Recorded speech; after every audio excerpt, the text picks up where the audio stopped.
See, I know that some people still have problem in your art studio, right? So I would suggest that just don't worry about your installation type of things. You can kind of like use your teammate's computer and let's take the class first, okay? For now. And then you can leave your computer to TA and let TA to do the problem for you, okay? So you can go back to your seat and use your teammate's computer to continue the class for now, okay? Yeah. So you don't miss the course. You can actually like share the computer with your teammate. Okay. Anyone else still has a problem?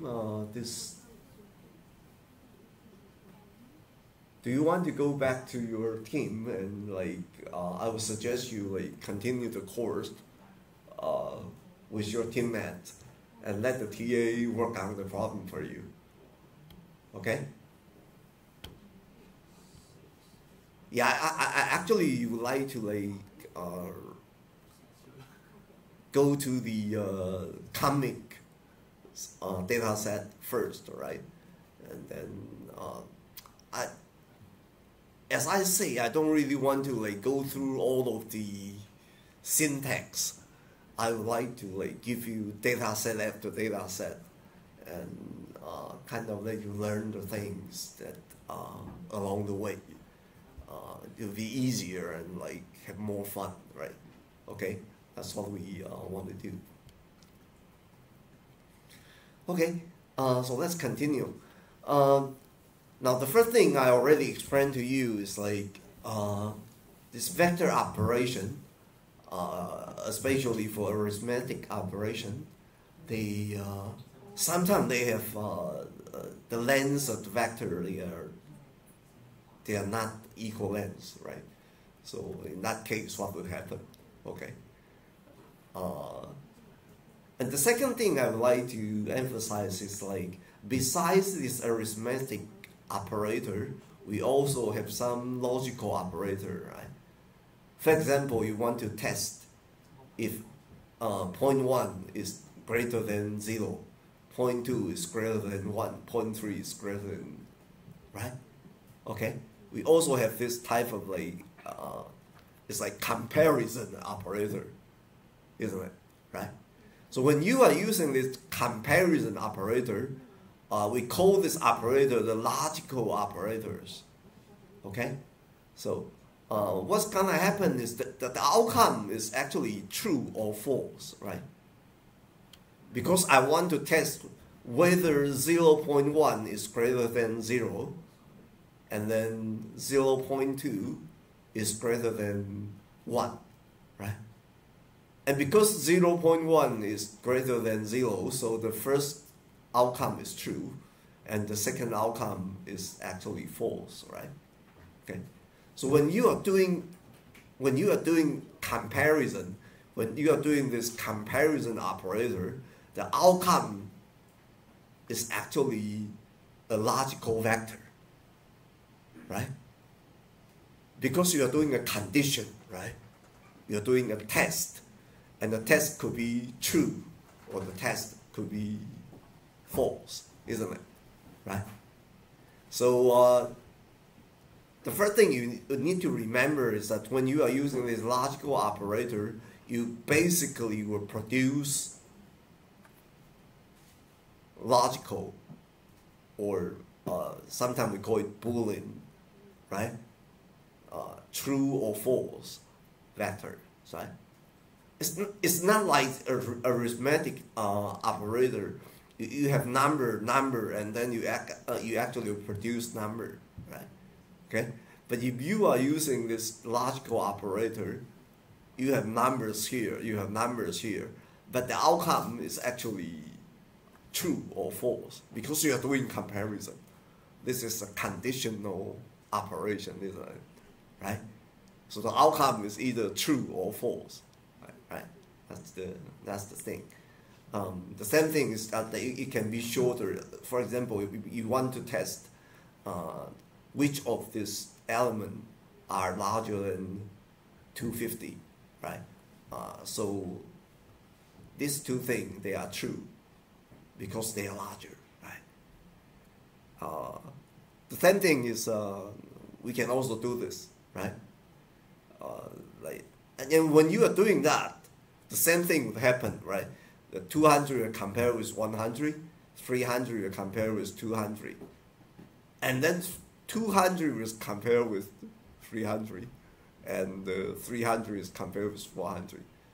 Again, the shorter vector would repeat it again silently. Okay? So if we go back to RStudio and we run this, what will happen? See, you have true, right? And then 200 compared to 300 is false and false, isn't it? Right? The same principle would apply, right? The shorter vector will repeat it again. Okay? You got the point, right? Okay, the third type of operator is called equivalence, right? You should already learned this in last week's exercise, right? Okay. When you want to test whether the two things are equal, for example, you want to test which element of this vector is equal to Cindy, then what's gonna happen? See? Right? Because only the third element is equal to Cindy, so only the third outcome is true. The other outcome, they are false, right?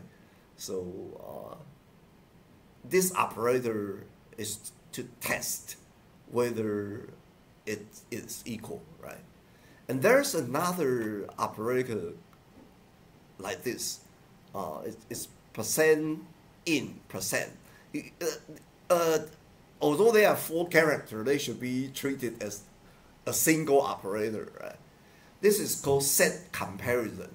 Okay, you want to compare the right hand side, the vector after the in operator is actually treated as a set. Okay, so you want to see that which of this element are within this set, and in this case, the order is not important. Okay, because set comparison, the order of the vector is not important, right? So when we check that, you will see that Cindy and Danny, the third and the fourth, they are within the set. Okay, so they are true, right? But this is very different from this one. When you see that, you will see false, false, false, false. Okay? Why? Because when you are doing this equal operator, the order becomes important, right? So Amy is compared to Danny, Bob is compared to Cindy, and then Cindy is compared to Danny, and Danny is compared to Cindy. So it ends up with all of the outcomes are false. You see the difference, right? So if the operator is actually set comparison, the order here is not important, right? Because they are set comparison within the set, or then it's true. If it's not within the set, they are false. Okay, but if you are using this equal kind of like equivalence test, then the order is important. Okay. in this case, Amy is compared to Andy, Bob is compared to Amy is compared to Cindy, Bob is compared to Danny, and Cindy is compared to like Cindy again, and Danny is compared to Danny again, right? So you will have 4 false to true, okay? But whatever, in this case, like Amy is compared to Danny, Bob is compared to Cindy, and Cindy is compared to Danny, and Danny is compared to Cindy, and it would have like false, false, false, false. Do you get the point? The difference between equal test and set comparison, they are 2 different concepts, right? Okay? And from time to time, we will want to test whether an element is within a set, okay? This is the thing that I believe that you do not learn in your exercise, and I would like to like teach you. I would like to explain to you is this like set comparison is also an important logical comparison, okay? And the third thing is like the assignment operator, okay? See, this when you have only one equal signs, they are very different from this 2 equal sign, right? When you have 2 equal signs, you are actually doing testing, you are doing comparison, right? So this is kind of like a comparison operator, okay? But when you have a single, when you only have a single equal sign, you are actually assigned the right-hand side expression, the outcome of the right-hand side expression to object name, right? Okay. These 2 operators, they are equivalent, right? In the older version of R, they are using this symbol as the assignment operator, okay? But for a new version of R, you can use equal sign, right? So 1 equal sign is different from 2 equal sign. That is the thing that I want to emphasize, right? And this is very easy to make mistake, right? Even me, sometimes I will make mistake, right? Okay, so that's important that after you write down the code, you will see the result. And then if the result is not like your, it's not reasonable, you will see that something is wrong, right? Okay, so when using R, this is a thing that people often make mistake. I told you that even myself, I sometimes will make a mistake, okay? Okay. 1 equal sign is you want to do assignment, you want to assign something into an object name, right? And 2 equal signs actually comparing an operator, right? They are 2 different things, okay? So, okay, this is basically the thing that I would like to explain about the vector and operator, right? Okay, kind of like do some elaboration so you can like do it. If you cannot remember everything, right? Just don't worry too much. Okay, I just want to give you some impression. Okay, and you can always read. You can always see the video again, right? So if you do not understand part of it. Okay. And the second things I want to explain is like function and their arguments. Okay, you already use some functions in last week's the homework assignment already, right? Okay, if you want to see a complete set of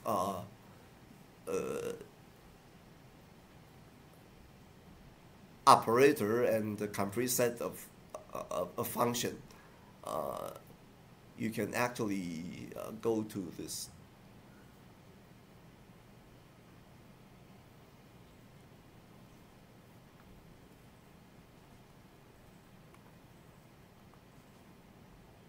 This is the simple computational, this mathematical operator, mathematical functions, right? And there are some statistic functions that you can use, okay? And there are some positioning, reordering type of functions. You don't actually need to remember everything, right? There is a website that is very handy for the beginning of R. It's called Quick R. Okay, you can like either Google Quick R, or you can actually go to this link.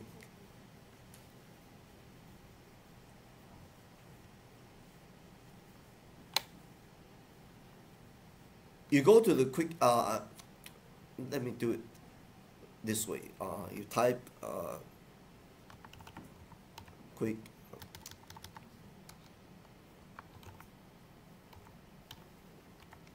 R. Okay. So you have quick R.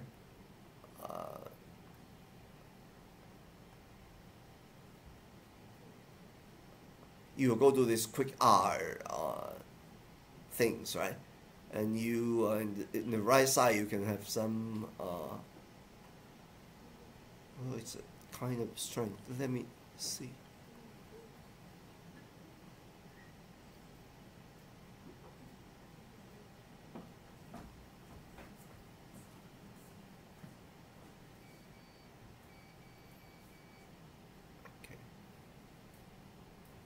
Yeah, you go here and you type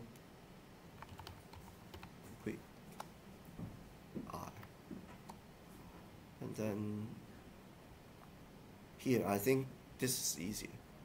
Quick R, learning R, right? So you can do that. Like if you want to do,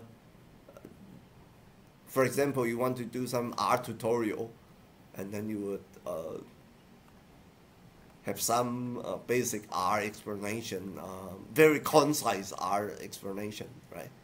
And then you can also do some, a thing that we would usually do is here.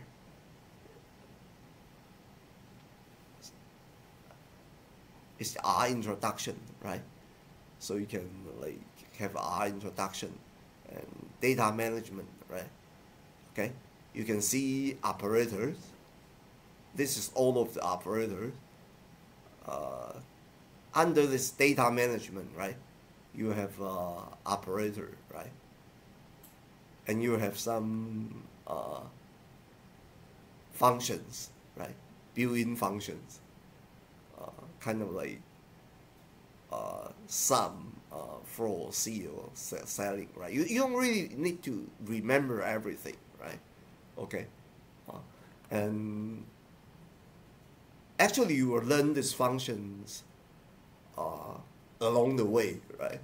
See, when I give you more and more data set, when I give you more and more, when you see more and more data and when we see more and more operation, you will like kind of like get used to it and remember it one by one, right? You don't really need to like remember everything at once, okay? But you need to see the operator. You can go to this quick R and go to this data management things, and you can see all of the most useful operator here, right? And you can see most of the built-in functions here, okay? Just like I list some of them in here, right? Don't need to worry about all of them yet. We will learn it one by one, okay? Now, let's go back to the things, right? So, the, the the thing I would like to explain to you is like functions, function codes, right? Okay. There's a single function code called C, right? Well, in R, if you want to call a function, you type the function name, and you have a parenthesis here, the opening parenthesis and closing parenthesis, and between the parentheses is the arguments, right? It's the value that you. It's kind of like the input of the function, right? Okay, and the output of the function is actually you use this C function code to create vector, right? I already mentioned to you, right? Okay, and you use the sum function code, and you give it a vector, and then it's gonna this function code would kind of like sum up all of the numerical value in a vector. It's quite intuitive, right? Okay, so every function call, when you want to call a function, you use a function call name, and then you have a parenthesis, and within this parenthesis pair, they are the arguments, right? Okay. Usually, an R function call would take the vector as its input, right? Okay. For example, if I already define a vector called val, right? Values, okay, and I want to see the sum of the value, and I call sum value, okay. If I want to see the average of value, I simply call mean value. Is that right? Okay. If I want to take a log on value, because value is the length of 4 things, right? And this log is kind of like a mathematic function, right? So this mathematic function would apply to each element of the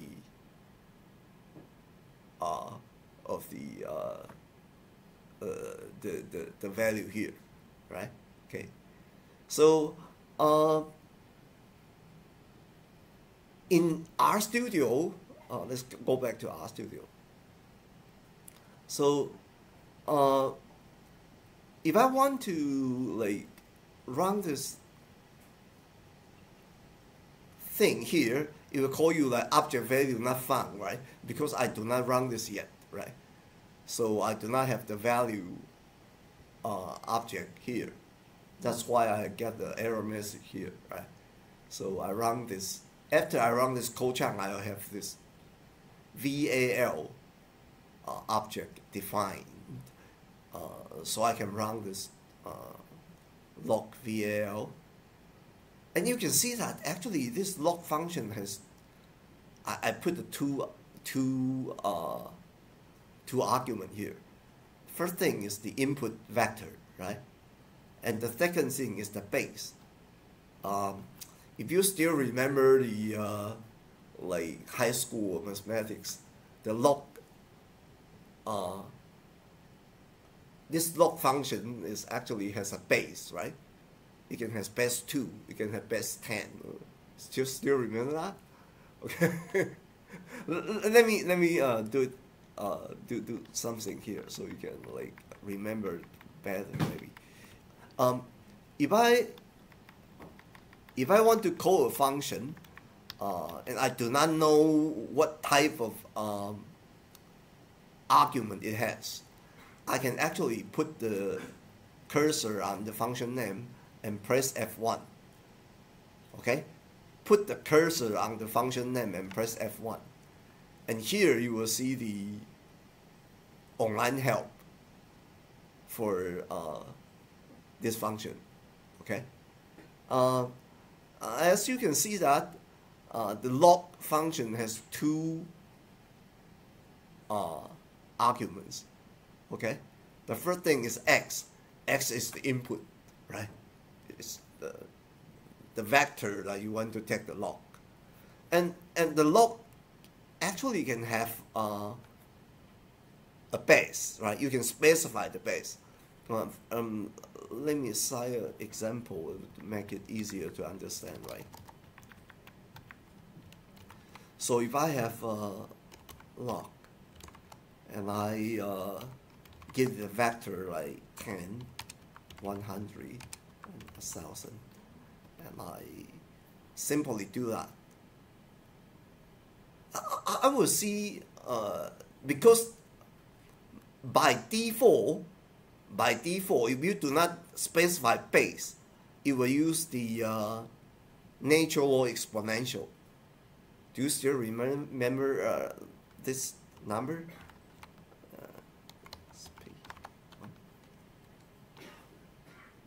You know that, right?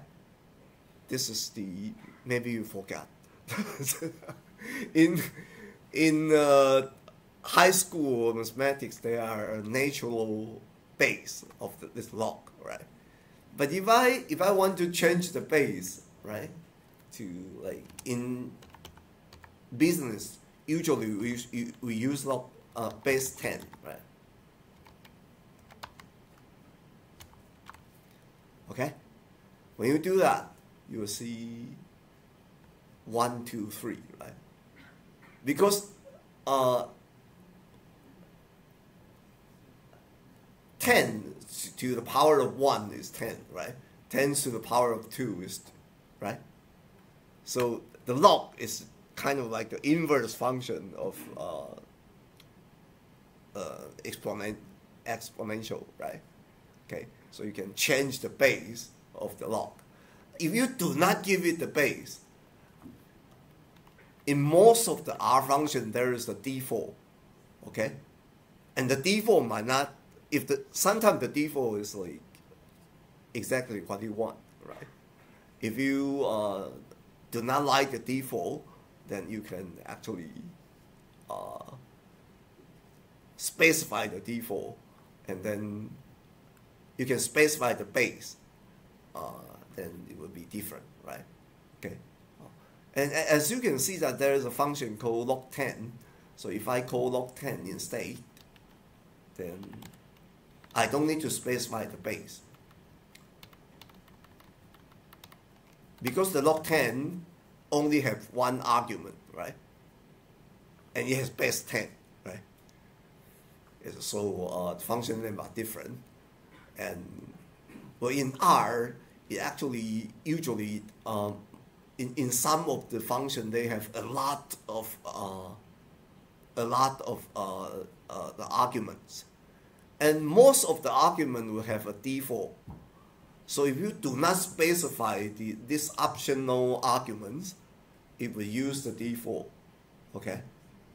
And if you are not satisfied with this default, you will need to specify what is the, in this case, what is the base of the function, right?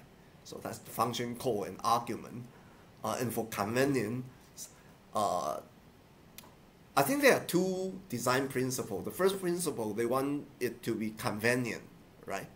And the second principle, that you want to be flexible. You have this optional, you have this option, so the function call are more flexible, right? You can use the same function to call the log for different bases, right? That's the flexibility. And it also want to have some convenience. So for each of this optional argument, it has a default, right? And most of the time, the default is what you want. And sometimes it is not. And when that happens, you will have to specify the thing that, for example, I have this, and I simply do a log. I want to do base 10, but it's gonna use the like exponent as the this e value as the base. So you want to specify the base to 10 to get the result that you want. Okay, that's what I want to explain in the function call. Okay. function code is like an important thing that we'll use again and again. Okay, and remember that for flexibility, function code usually have a lot of optional arguments, right? But each of these optional argument has a default value, right? And sometimes this default value do not satisfy your need. Then you need to specify this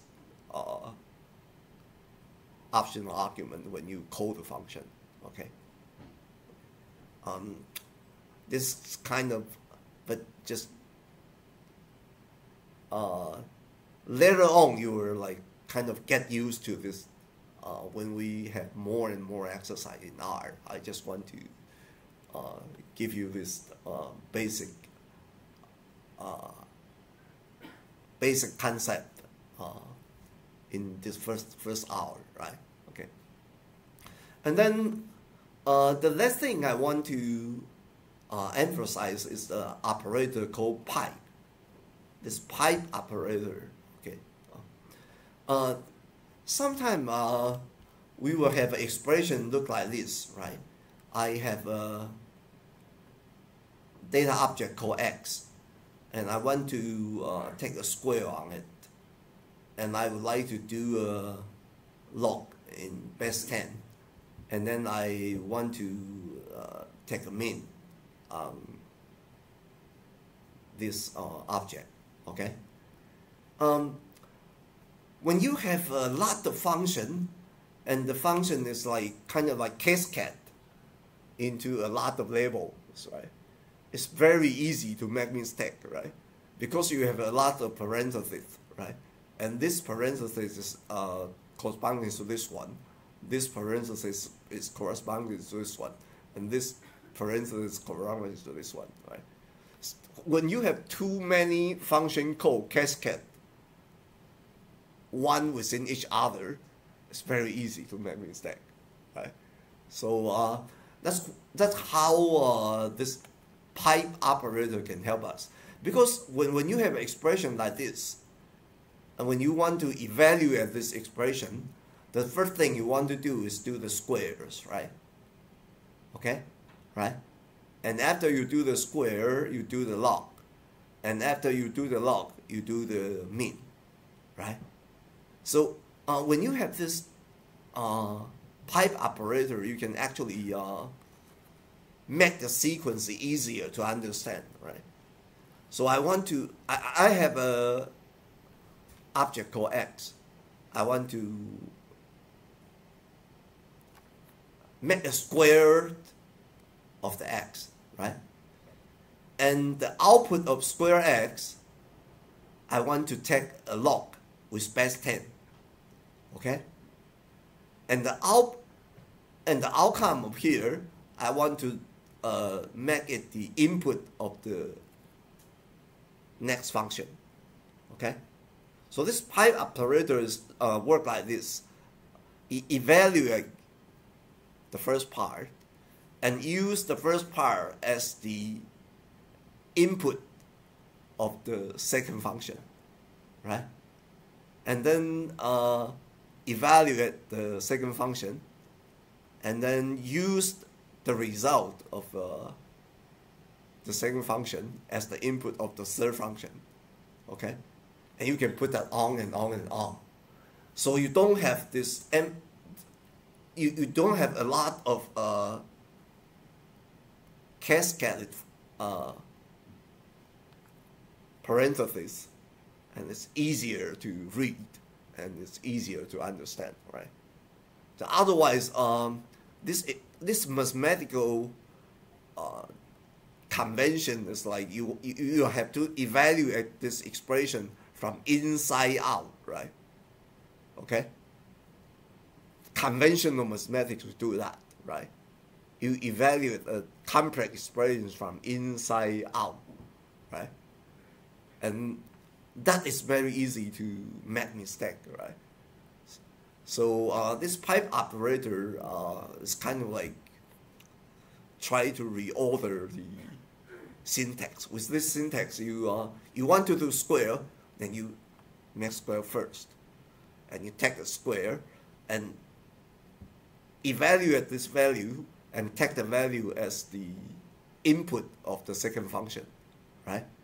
And then evaluate the second function and use the result as the input of the mean, right? Okay, and in this way, it's like kind of like make it more intuitive to understand, right? That's what I would like to kind of. I will use this pipe operator a lot, and you would make the code easier to read and easier to understand, right? Because it's the sequence of the pipe is kind of like a data production line, right? You call a function after a function after a function, and the sequence of function code is exactly like a pipeline. That's why it called a pipe operator, right? To make a series of function code, to call a series of function, like in the data production line, right? And you don't have to cascade the function like one after the other. Make it easier to understand, right? That's this new operator, okay? That I would like to explain to you. Okay, so this is for the first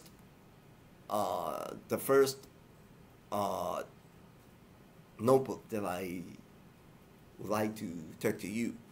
I would like to continue to the second one, but before that, up to this point, is there any question, problem?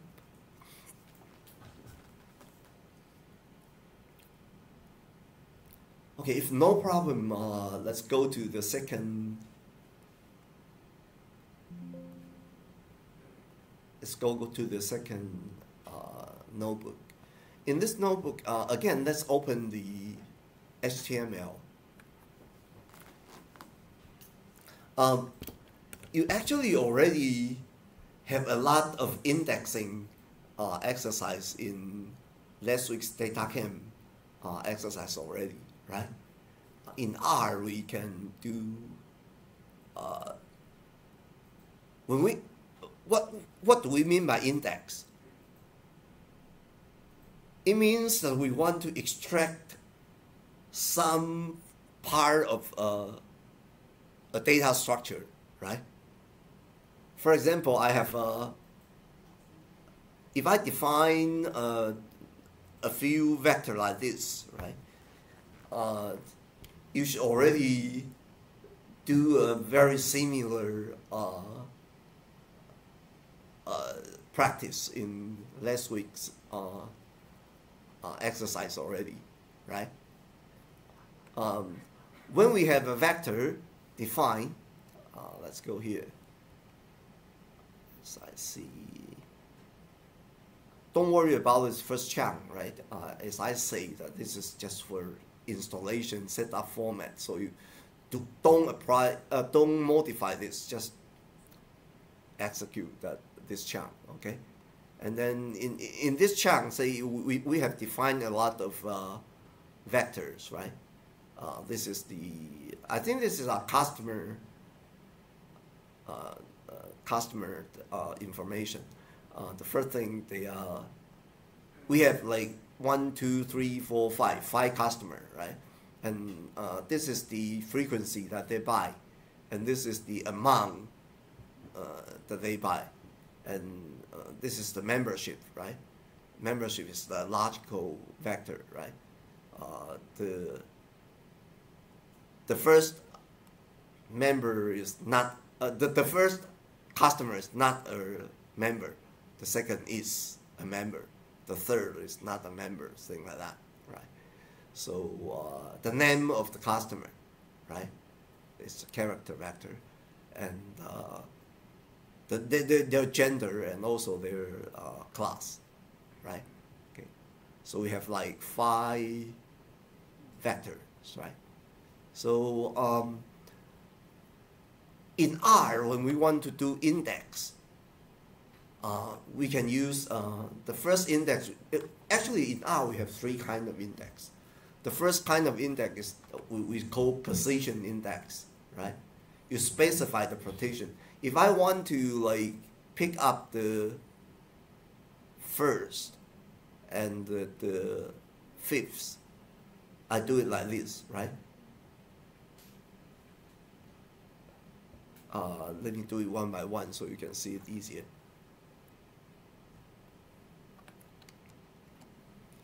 See, I want to pick up the first and the fifth element of frequency, right? That's why I say C, okay? And you can also write here 2 to 4. So I would like to extract the gender from this gender vector. I want to extract the second to the fourth element, right? Or I simply want to extract the fifth element of gender, right? That's you should already have a lot of exercise in next week's homework assignment, right? So this like positional things is simple, right? Within this, you use index, you always use square basket.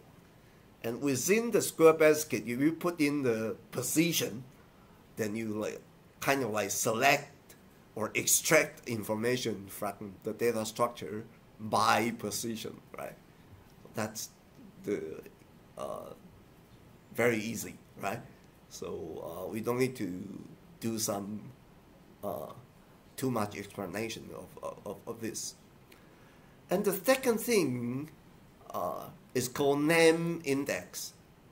Sometimes we can name the element of the of each of the element of a data structure, right? Do you remember that in the casino, the Las Vegas exercise last week, right? In the Las Vegas type of thing, you define a vector called poker. Remember that? Okay, and you actually name the each element of Monday, Tuesday, Thursday, type of thing, right? So actually, you can set a name on each of the element of a vector, right? For example, like amount. The amount by itself, it do not have a name. The element do not have a name, right? But you actually can assign a name. For example, you assign the name to each element of the vector. Now, after you do that, you can see that amount.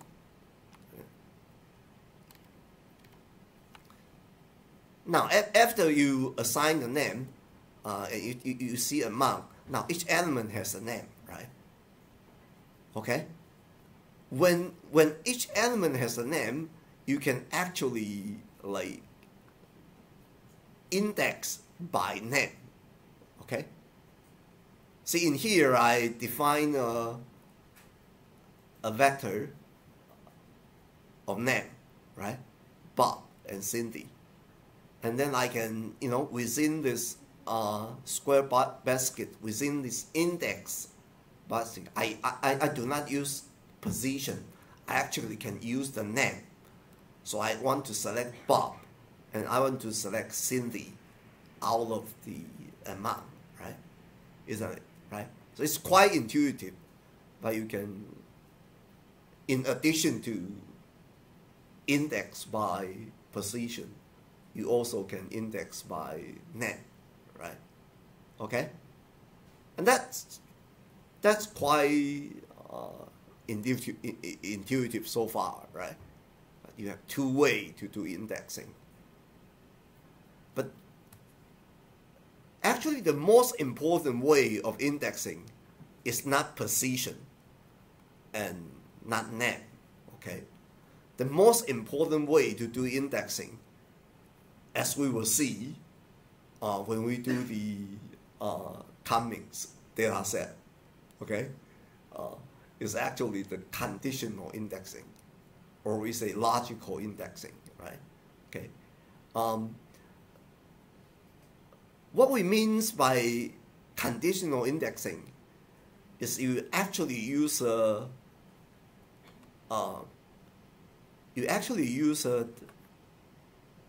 logical expression within this angle basket.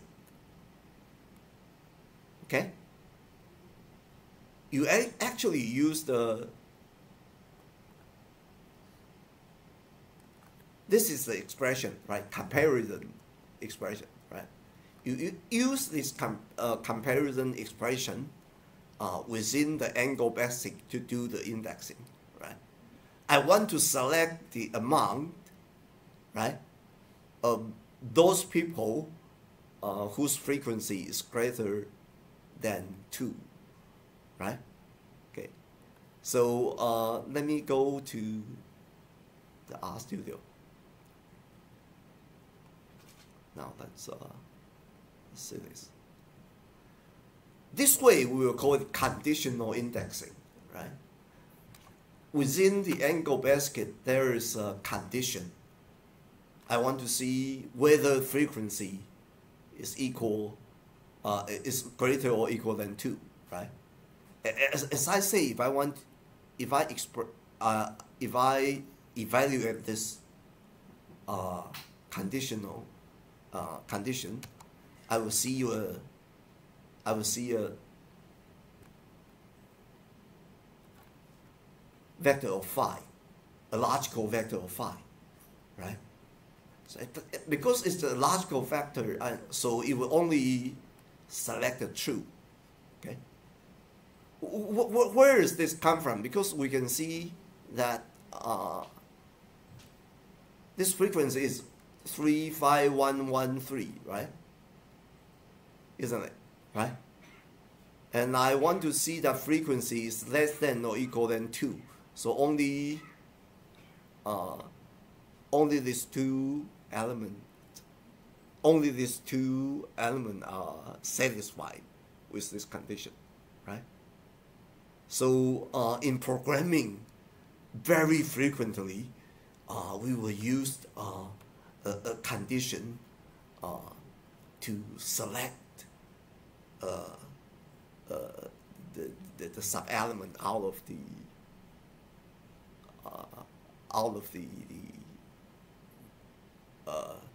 a vector, right? So this is called conditional indexing, right? So in R, indexing is a very, very important. Actually, in all of the language, the indexing are all very important, right? And I want to explain to you that you can actually index by position, you can actually index by name. But in programming, what's most important is index by condition, right? Say you are doing business, right? So you want to like select the customer who actually buy more than $10,000, right? You want to select the customer whose age is between 31 and 40 years old, right? You basically, when you do a selecting, indexing is actually selecting, right? This is the very first thing, the very important concept that I would like to share with you, right? Indexing is actually selecting. And in programming, we usually select by condition, right? That makes the conditional indexing very important, right? So this is the concept that I would like to share with you about indexing. Okay, right now it's already 11 o'clock. we will take a break, and then we will go back like 11 after 10. Okay, 10 after 11. Sorry.